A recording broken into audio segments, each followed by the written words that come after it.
all the hemispheres. Leave the familiar for a while. Let your senses and body stretch out. Like a welcomed season, onto the meadows and shores and hills. Open up to the roof. Make a new watermark on your excitement and love. Like a blooming night flower, bestow your vital fragrance of happiness and giving upon our intimate assembly. Change rooms in your mind for a day. All the hemispheres in existence. Lie beside an equator in your heart. Greet yourself in your 1,000 other forms as you mount the hidden tide and travel back home. All the hemispheres in heaven are sitting around a fire chatting, while stitching themselves together into the great circle inside of you. Beautiful wisdom from Hafiz. Welcome here to our Sensemaking Oracle. And I'm astounded. I'm here at the ocean, and you'll hear the waves and the wind blowing. And I want to share a visual that I became aware of this morning that I want to share with you.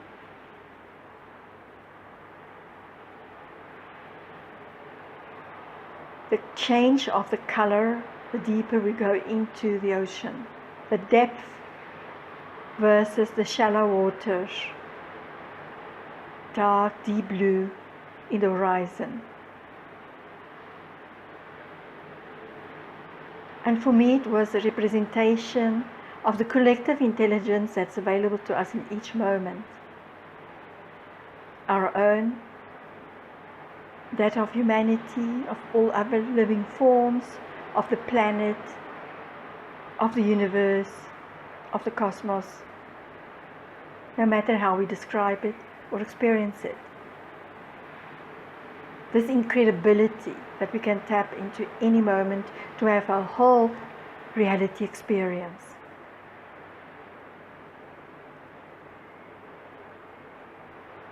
Through our own sensibilities, not through the eyes of others and through their perceptual and psychological filters. For all our own sensibilities and intelligences that are inherent to us, which we didn't inherit, this vast body of wisdom, we look up into the sky, endless, absolutely endless. So I'd like to invite you to sit back and relax as together we sense into the collective wisdom and intelligence as we experience this beautiful video together.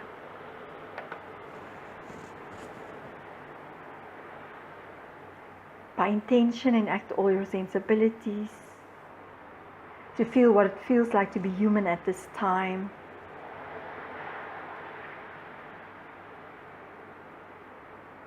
Incredible, this beautiful planet we live on, which is our home, which is connected to everything else in the universe, related to anything else in the universe. And as we dip deeper and deeper into this presence of the earth here in front of us in such a visual form, I'd love to invite you to enact your sensory imagination for a moment. 8 billion people on this planet. 8 billion perspectives, frames of reference, point of views, opinions, worldviews, all different. 8 billion different life experiences, no two are the same. Thoughts and emotions in this moment, behaviors and aspirations. Imagine that. Imagine the wisdom of the earth, her knowledge that she has to share with us, all her living creatures and beings, for which the earth is a sacred abode. the incredible, infinite opportunities and expressions of life, expressing itself through us each day. Expression of different thoughts and realities, emotions, ideas, knowledge. And to really get a feel for what it also means is there are 5 billion YouTube videos watched every day across the globe. Vimeo has 170 million viewers that watches Vimeo movies every month. Amazing people tell us about a lot of phenomena, experiences, insights, concepts. They share their wisdom freely these days with all the technology and communications available to us in the internet. We want to know something, we simply Google it. Gone are the days of libraries and books, where we had to travel far perhaps to obtain certain knowledge, to study by the press of a button. But then what? How to make it relevant in our own lives? How to give it meaning in our own lives?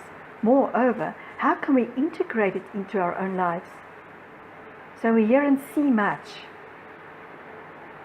but how to process and internalize it, and then to consciously direct it and purposefully.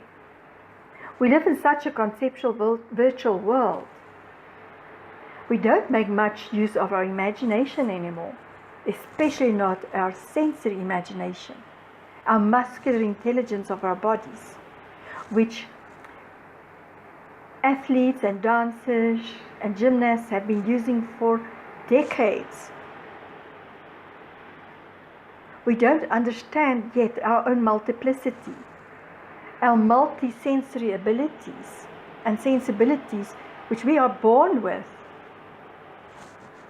It's not inherited, it's inherent to us. It simply needs to be activated, stimulated, nourished, strengthened, expanded and enriched and then directed. Infinite wisdom available, yet it seems we cannot fix the still enormous amount of socio-economic, political, ecological dilemmas we face at this time in history. How is that? That we have access to all this information by the click of a button, and yet we don't know what to do, how to make things better, and human beings still relate to each other and treat each other very badly. How is that? We become so sophisticated. Yes, our ways of engagement and how we relate to each other is not sophisticated at all. Is it perhaps because we are so disconnected from all our own sensibilities that we are happy to have a second-hand experience through the eyes of others? That we can enjoy a tremendous amount of learning experiences, yet not so easy to integrate it and to apply it. So where to from here? So if you watch this most magnificent crystal ball in front of us, we become aware of the inner oracle within us for all our sensibilities, our intuition, our 5 physical senses, our external senses, our imagination, our higher mind abilities. We have 37 senses we can tap in that we're aware of. 42 intelligences that we can tap in that we're not aware of. And once we tap into the collective wisdom, it is as if something switched on within us. It's a click, click, click. We go beyond our own wounded parts, our own receptive and psychological perceptive lenses, and we experience so much more. We don't define things prematurely or give it form. We ask open questions. What next steps can we take? Where to from here? And the collective is quite interesting and humorous. The collective will give us instructions to the point, who to go to, who to meet, when and where, at the right time. And through this process, we attract others to us through synchronicity. And when we're in a group, we get to connect to a whole reality, not only part of what we are aware of, and that we protect for our own selfish reasons and sometimes hidden personal agendas and deeper motivations that we're not aware of on a subconscious level. So here is the oracle in front of us. It's within you and it's within me. It's a mirror for us. And I don't know about you, but when I just think of and put my attention to an oracle, there's so many misperceptions about an oracle. And the one that fascinates me is the one that we believe we only have memories of the past and not of the future. That we do not have access to different versions of ourselves, different realities, memories of the future. How is it possible that we can only remember the past? That we cannot tap into future memories? Because we have all these conceptions about an oracle. And in the movie The Matrix, we accept an oracle. She's awesome in there for all of us, for most of us at least. And there's the Oracle of Delphi. And for us it's about fortune telling. Somebody's going to tell us what our future is going to be about. And when we only realize that we all have these abilities, our receptive abilities to tap into the collective and to ask for a possible expression and solution. The Greeks, for me, distinguish language in terms of knowledge between the scientific and learned knowledge and reflective knowledge that comes through observation and experience. And when we talk about observation, it's all our sensibilities that we sense into through observation. And the collective combines both the scientific and learned knowledge as well as reflective knowledge, because we sense into the collective with all our sensibilities, and then we listen to receive. We do not listen to understand, to evaluate, or to respond. We simply listen to receive. And we tune into this collective wisdom. It's like tuning into a radio station, which we all can do, television and radio stations. And we become still and we listen with all our cells and all our neurons, as if we're receiving a gift. So there's excitement, there's enthusiasm, it's an emotive experience of anticipation. What is the universe going to share with us today when we get up in the morning? What wants to be known to me and through me? And what wants to happen here when I encounter somebody or something? And I simply listen.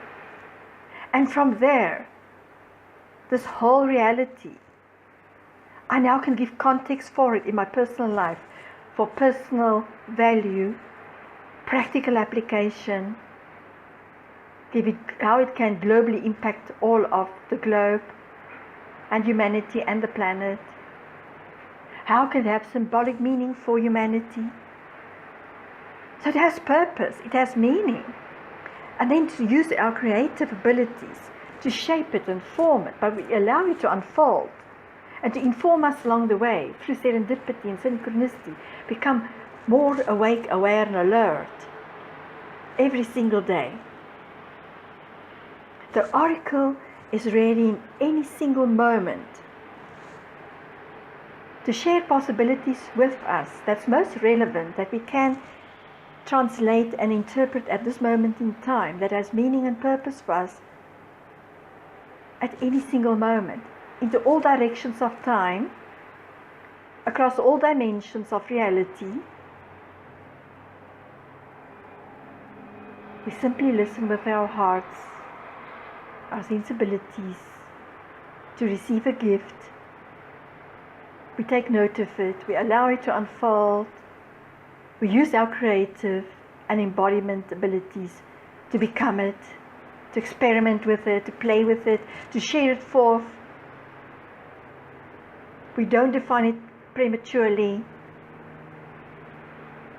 We trust what is busy emerging by simply be present in the moment every day of what arises for us.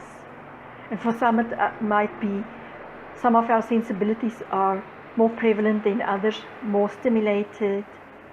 So it could be images, sounds, words, ideas, colors, shapes, forms, textures, a feeling in the body, a sensation in the body of expansiveness, warmth, energy moving in the body, somatic, cognitive, and sensory information coming towards us. And through that, we not only ignite and stimulate our own, we are having a moment of mutuality if we are in a group, a mutuality. If we ignite it within us, it's available to the whole group. And that is determined by the strength of our connection, the purity of our connection with the others in a group, for example, the trust, the sense of connection.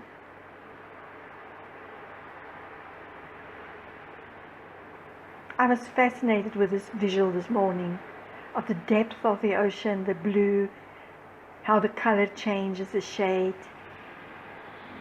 We don't have to be happy with surface knowledge that's shallow. We co-create deeper meaning for it. We weave together a new reality. That's what context means in Latin. We stitch it together in a narrative. We notice what it feels like in our own bodies. And we can apply it in any context. So whether your organization, project planning, project management, in a meeting, where you simply evaluate how we are doing, what next steps should we take, perhaps exploration how we can treat each other better in an organization. Any question we have, it's an open question. And we allow the universe to share with us a possibility that's relevant in that specific moment. That's doable. That's possible.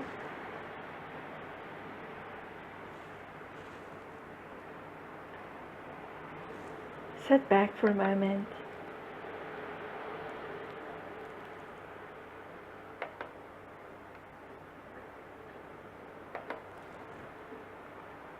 Enact all your senses. Listen to receive, not to respond, or to understand or evaluate. Elevate yourself to another level.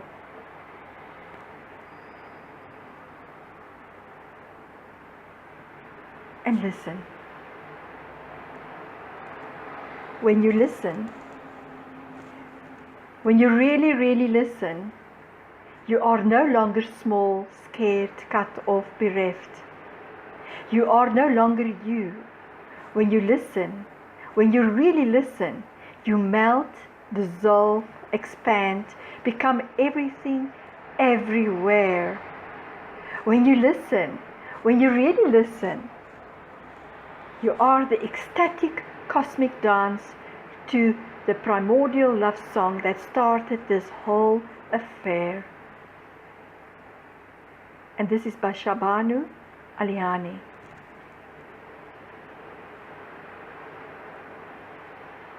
We cannot see 360 degrees around ourselves. We have to move to another position, to see another perspective. The wonder of collective sense-making.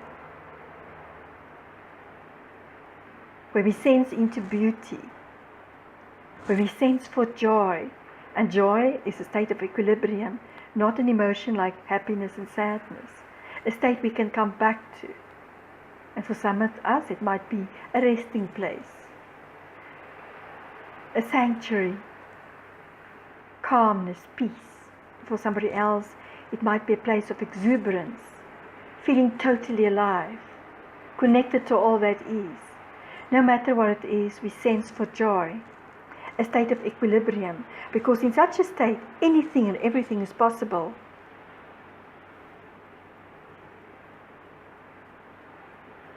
It reminds me of this most beautiful story about this farmer in West Africa.